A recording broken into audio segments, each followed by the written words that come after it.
At 18 years old, honors student Debbie Stone took a job at Disneyland in California during the summer of 1974. She worked as a hostess for America Sings, a new attraction with 6 rotating stages that allowed guests to watch the show without moving from their seats. Tragically, just 9 days after the ride opened, visitors heard what they believed were part of the performance's screams. After the audience had departed, Debbie, who was responsible for bidding them farewell, was found crushed between a rotating wall and a stationary one. The exact details of how it happened remain unclear, but Debbie's death remains the only recorded fatality of a Disney cast member at a theme park. Farewell, Debbie. Disney's first water park, River Country, which operated from 1976 to 2001, sat beside the now-abandoned Discovery Island, a zoological park that was open from 1974 to 1999.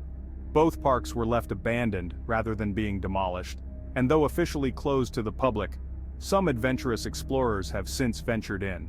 Inside Discovery Island, remnants of the past remain, with decaying rides, old staff photos, and even snakes preserved in jars. Officially, the parks were shut down due to declining attendance, but the real story might be darker.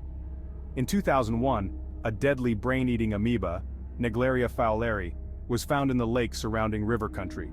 The amoeba, which attacks the brain, has a fatality rate of 95%, yet the closure might have simply been a business move. After all, the amoeba had already claimed the life of a young guest in 1980.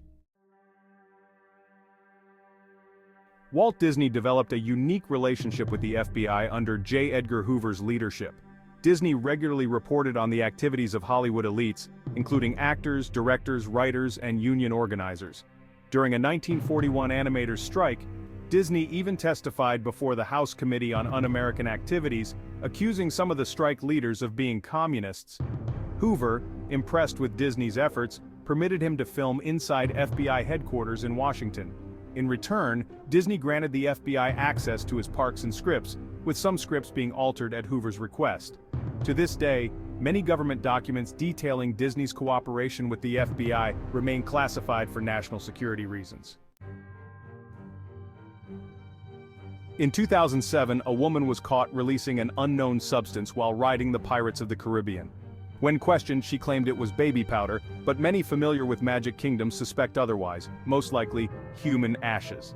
Since the 1990s, it has become a strange tradition for people to scatter their loved ones' ashes in Disney parks, often on the Haunted Mansion ride. This practice has become so frequent that Disney staff are trained to respond, with custodial teams using HEPA vacuums to remove the tiny particles now floating in the air and potentially into your lungs. Ever hear that lemmings commit mass suicide to manage overpopulation? You're not alone, but it's a myth. The misconception stems from Disney's 1958 nature documentary, White Wilderness, which aimed to showcase lemming behavior.